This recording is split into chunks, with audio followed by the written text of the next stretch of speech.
بطول ایک اور خبر چل رہی ہے جس کو ابھی دیکھتے ہیں وہ ڈیولپ ہوتی کہ نہیں ہوتی، کہ ایک بہت ہی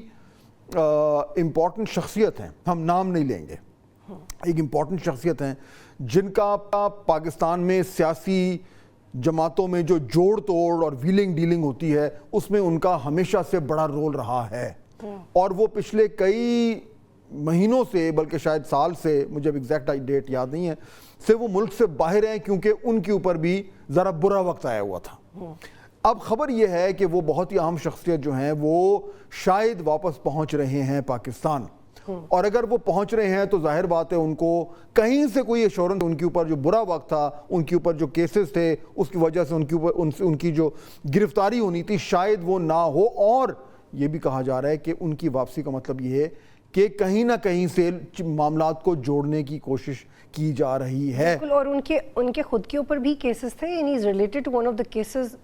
ود عمران خان۔ ہاں، اور آپ اس سے آگے اب آپ کسوٹی والا اس میں نہیں جائیں گے تاکہ ہم گیس کرنا شروع کریں۔ اور لیکن میں صرف آپ کو بتانا چاہ رہی ہوں کہ جو سائفر کیس کی سماعت تھی اس میں سے بھی ہم ایک آبزرویشن نکال کے یہی بلڈ کر سکتے ہیں جو آپ بات کریں کہ ہم ریلیف تو نہیں کہہ سکتے، but how things are slightly changing, کہ جو پروسیکیوٹر ہے وہ ایسا لگتا ہے کہ ان کو زیادہ وقت چاہیے اپنے دلائل کے لیے، ورنہ اس سے پہلے ہو رہا تھا کہ پی ٹی آئی کے وکلا دلائل کے لیے زیادہ وقت مانگ رہے تھے، لیکن یہ جو ایک ڈیولپمنٹ ہے یہ بھی یہی بتاتی ہے جو آپ کہہ رہے ہیں۔ اور اگر سائفر کیس جو ہے اس میں معاملات اس طرف چلتے ہیں، اور اگر جس طرح چودھری پرویز الہی کو بیل مل گئی ہے، اگر شاہ محمود قریشی صاحب کو بیل ملتی ہے تو بطول میں تو اس میں بہت ریڈ کروں گا، کیونکہ اب دیکھیے عمران خان صاحب تو جیل میں ہیں، پیچھے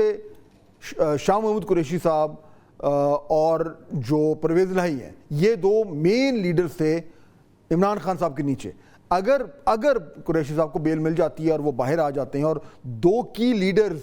پی ٹی آئی کے جو ہیں وہ اب بیل پہ آ کے اور باقاعدہ طور پر عملی طور پر جو ہے وہ ایکٹیو ہو جائیں گے، آئی تھنک دس سیز اے لاٹ۔ بالکل، اور یہی وہ دو لیڈران تھے علی محمد خان کے علاوہ جن کا اندر ہونا اور پھر یہ سوال باقی رہنا کہ کیا وہ عمران خان کا ساتھ دیتے رہیں گے یا نہیں، وہ اس پہ پورے اترے اور پھر اپنے اسی نیریٹو کے ساتھ جیل سے باہر نکلے۔ بالکل، تو اب دیکھنا یہ ہے کہ ایک طرف کہیں سے ہلکی سی مفاہمت کی ہوا چل رہی ہے، میں اس سے آگے کچھ نہیں کہوں گا، کہیں سے چل رہی ہے،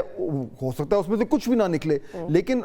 ایٹ لیسٹ اس سے جو ہم ریڈ کر سکتے ہیں وہ یہ کہ کہیں نہ کہیں کچھ احساس ہو رہا ہے کہ معاملات کو سمیٹنا ہے، جوڑنا ہے۔ یہ جو ایکسٹریم لڑائی ہوئی ہے جس کی زد میں ادارے بھی آ رہے ہیں، جس کی زد میں جو ہے وہ پاکستان کی معیشت بھی آ رہی ہے، سب کچھ آ رہا ہے، کہیں سے اس کو جوڑنے کی کوشش کی جا رہی ہے، تو یہ جو شخصیتیں بھی آ رہی ہیں لیٹس سی کہ اس سے کیا فرق پڑتا ہے۔ لیکن کیا آصف علی زرداری صاحب بھی ایکٹیو ہو رہے ہیں؟ دیکھیں آصف علی زرداری صاحب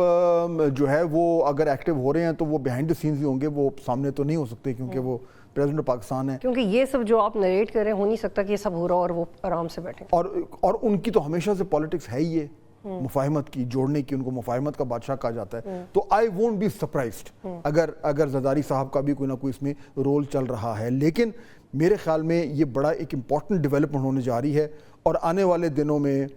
دنوں میں جو ہے وہ ہمیں مجھے لگتا یوں ہے کہ پاکستان کی سیاست میں